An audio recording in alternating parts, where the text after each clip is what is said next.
पहिलो कार्यक्रम चाहिँ हाम्रो नेपाली काङ्ग्रेसमा भइरहेको छ। यहाँ चाहिँ जनताहरू एकदम उत्साहजनक तरिकाले चाहिँ घरबाट चाहिँ बाहिर निस्कनु भएको छ।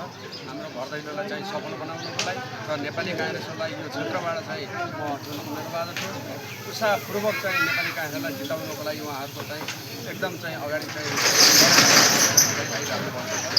उहाँहरूले के भनिरहनु भएको छ, तपाईँहरूले कस्तो खालको प्रतिक्रिया दिनुभएको छ? उहाँहरूको के भन्दाखेरि मैले यो समाजमा बसेर लामो समयसम्म काम गरेको अनि हाम्रो चाहिँ पार्टीको छवि भयो।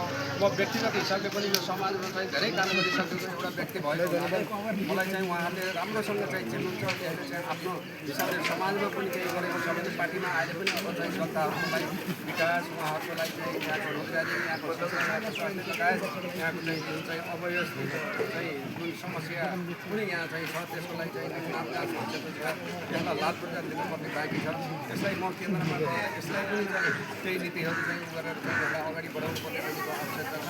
त्यो हिसाबले पनि म चाहिँ एकदम उत्साहजनक तरिकाले चाहिँ म लागिरहेको छु। यहाँको जनताहरू लागिरहनु छ।